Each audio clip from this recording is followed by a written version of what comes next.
Hi everyone, we are back on our YouTube channel, Raid Oversimplified. I have had to put in crazy hours at work these past 2 weeks on a pretty long work trip. I got home pretty late last Friday night and saw that there was a summoning event going on. I didn't even take too close of a look at it before pulling 20 shards and pop came a Ghostborn. So we are going to do an oversimplification of him today. Before we get into it, this guy's fusion is going on. This is awesome. I love everything about him. The animation is really cool. The scythe is awesome. It's kind of, is that a broom attached to a scythe? I don't know. Either way, this is awesome.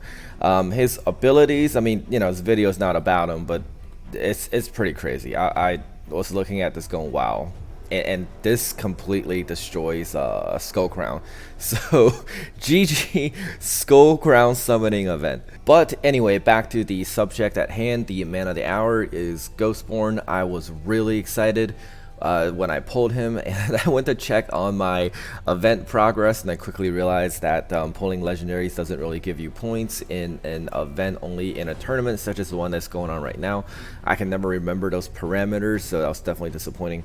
And I invented a new category for that Tila long braid event. It's called the don't even bother category.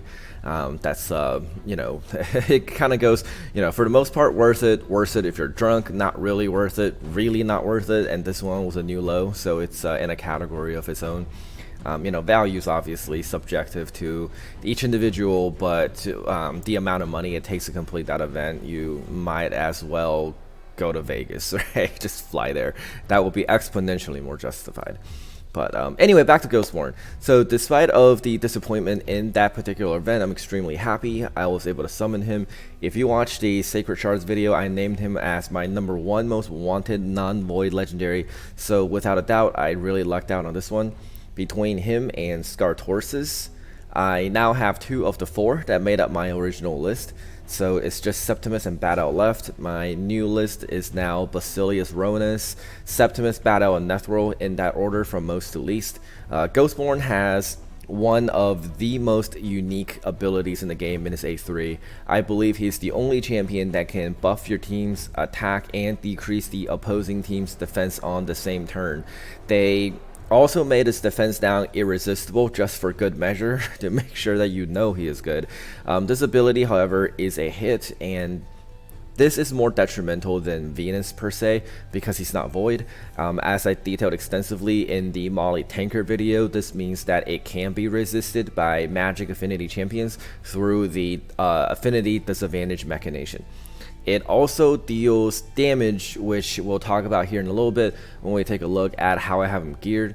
His A2 is another AoE, which is great, 100% heal reduction tomed up, and that certainly can be situationally useful. You can combo that with Mortu Macabre. I just did a oversimplification of him, I think 2 weeks ago now. His A1 is exactly the same as Martyr's, except that it's better. It's a 60% decreased defense with a 100% chance to apply when tomed up. Anyway, so this is my Ghostborn. I think his design is pretty cool. It's got a very, you know, tribal ritualist slash assassin kind of look to him. At least that's the vibe that I'm getting. I geared him stun and speed, as you can see here. Low attack, low crit rate, no crit damage, mostly just HP defense, ample speed, and accuracy. There are no coincidences here with any of these stats. Each are specifically tailored to how I want them to be. The defense and HP are self-explanatory, mostly for survival in Faction War. I have no idea what it's gonna look like after this next patch, but I did manage to get past High Elves 21, which is very exciting.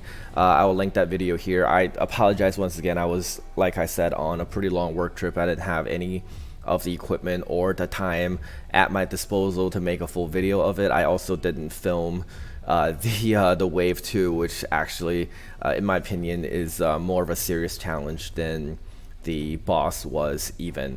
So maybe if it's not nerfed by next week, I can redo that and put something together. The Norog on wave 2 I think is going to bug everyone regardless of which faction we get there, and I just want to go over a little bit how I was able to, after many tries, get around to beating him. But anyway, I have no idea what the next patch is going to look like, so let's skip faction war for the second. No reason to go too crazy on the accuracy here with him because it only applies to his A1 and his A2, so I think this 240 more than suffices. If I have the opportunity to improve something else, I'll probably actually reduce his accuracy a little bit. There's no need for any of the damaging stats here. Speed on support is of course fairly universal as long as it's within the very wide lane between, say, Lysandra and your nukers, then we're good. I suspect this will eventually change as more strategies arise, but for the time being I'm good with 250, 244, especially on a stun set. All the offensive stats are kept very low because Ghostborn is one of those champions that has fairly intricate mechanics that in my opinion can at times be self-detrimental or self-conflicting if we're not careful. So let's do a little bit of a deep dive here and elaborate what I'm talking about. On his A3 and also on his A2 to a lesser degree, but primarily on his A3, it's pretty well established that the damage multiplier is fairly high, which is why I am artificially keeping this damage as low as possible. If you are thinking this seems counterintuitive to not take advantage of his damage multiplier, because obviously the objective of the game is to, deplete the enemy's HP bar, you would be correct in most cases outside of 3199 arena and late stage faction war. The reason I'm doing everything I can to keep his damage low is because the ability is highly unlikely to actually deal enough damage to kill, much like we talked about with Hegemon. Thinking within those parameters, I don't want to proc a host of things, right? Starting with the Frenzy set, again, going back to the Hegemon video, it would also defeat the entire point of the ability. If something like my Frenzy Scartorsis cuts in and cleanses their entire team, heals, buffs attack bar, that puts you in a very, very dangerous spot. I also want to avoid proccing the Resurgent and Retribution defensive masteries. One's a self-cleanse, the other one is a counterattack. We don't want to deal with either of those. The third thing we want to avoid is the Avenging set effect, as much as we possibly can.